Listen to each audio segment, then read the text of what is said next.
Hello, hello. Michelle here with My Designs in the Chaos, where it's always my goal to develop, encourage, and grow your crafting talent and confidence.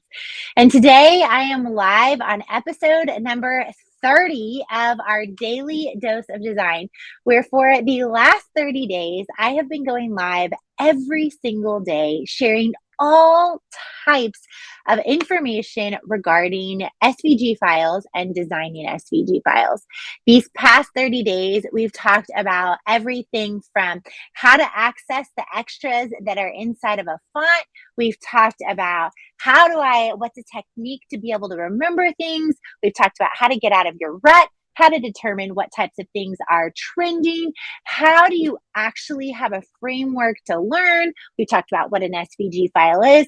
Anyways, I could go on and on. We've done 30 different topics all surrounding how to design SVG files. I've given you some examples inside of Adobe Illustrator. I've given you some font pairing examples, all kinds of goodness. And so today, each one of these questions has come from you guys. You guys have been sending over your questions to info@mydesignsinthechaos.com, and it's been wonderful because it has been a great way for me to share more information with you all about designing your own SVG files. So today I am live with episode number 30, and we're going to be answering the question, now that I have these SVG files, I'm designing them, I've got the ball rolling, I know what the files are. Where do I store them all? Because you start to, at a certain point when you begin designing, you start to gain, you'll have 10, then 50, then 100, then 100 turns 500, 500 becomes 1,000, and it just grows and grows from there. You'll have so many designs. And so today I want to talk about where can you actually store these SVG files. Now, with that being said, I do want to say that even though this is our 30th episode in the Daily Dose of Design, it is not the end. It is only just the beginning. We actually have, starting next week, I have a fun series where I am doing a couple videos called Going Digital. And I'm going to go a little bit deeper on going into the digital space, moving into the digital world. And I'm going to be doing a really fun video series next week as we lead into potentially you joining our class 123 SVG. So that's happening starting on Monday, our Going Digital free workshop. And I'll be sending out the replays of those as well if you are interested. So let me get back to what we're talking about today. What we're talking about today is where can we actually store these files. So as far as the best place to know the schedule, Jennifer, I'm not sure what you mean on that. So for our 30-day episode, you can watch the replays right here on Facebook. We have done these for the past 30 days. So all of the replays are right here on Facebook if you would like to tune into that. And then as far as our Going Digital series for next week, if you want to watch the replays on each of those videos that we will be hosting next week, I will be sending those out via email. So you'll want to make sure that you are on our email list so that you can get all of the replays. So, okay, so number one, as far as places to store files, the very first place is on your actual computer. Now, I want to give a word of caution. When you go to store these files, you don't typically want to store all of them on your desktop. You want to create a file folder or put them onto a different drive on your computer, because otherwise, every time your computer starts, it's running the information that's on your desktop, and it can really bog down your desktop. So the first place, most obvious place, is on your computer. But I don't know about you guys, sometimes my computer fills up. It fills up with different software, different programs, different fonts, different types of things.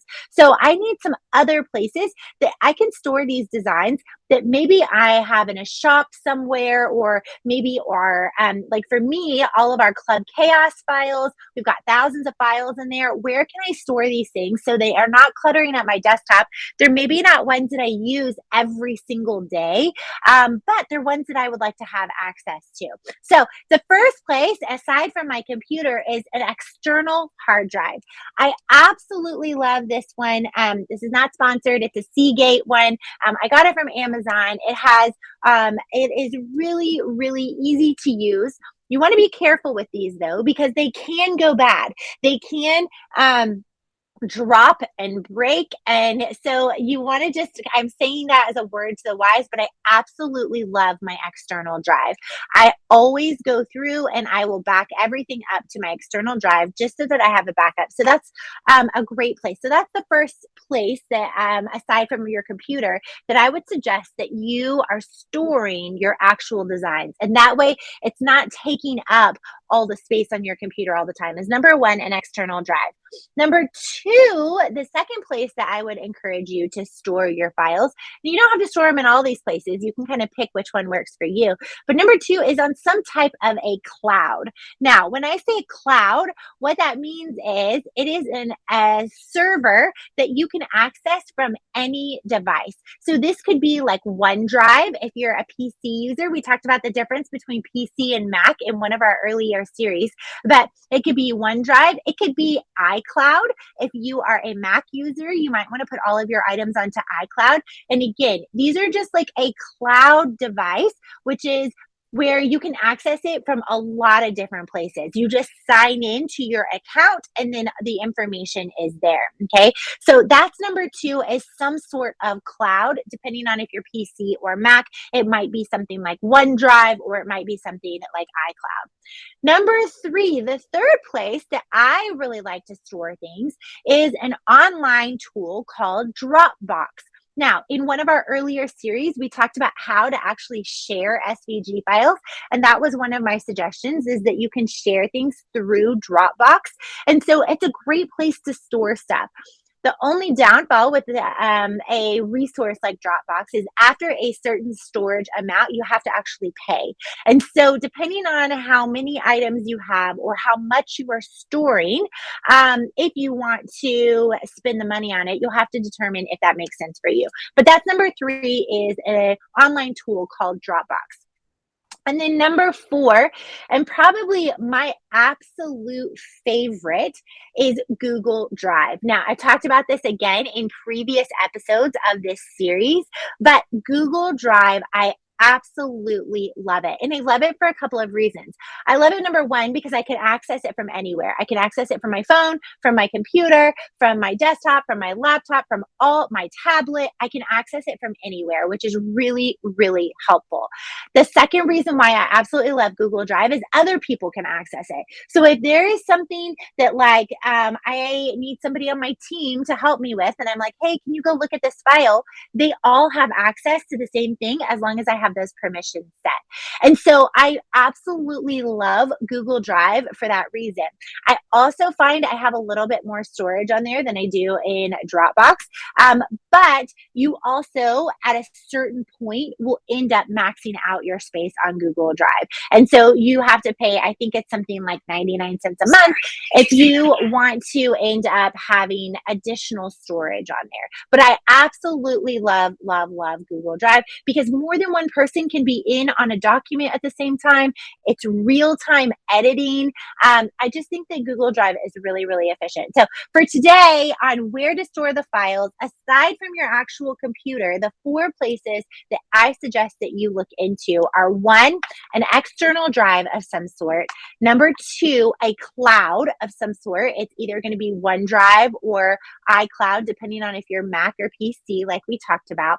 Number three would be Dropbox. And then number four is Google Drive. I absolutely love Google Drive, and it is a great place to easily store things. Plus, it's searchable, which is so, so, so helpful. You can go in, type in, search what it is you're looking for, as long as you've titled them. That was one of our daily doses. We talked all about titling and naming, a naming scheme for your SVG files.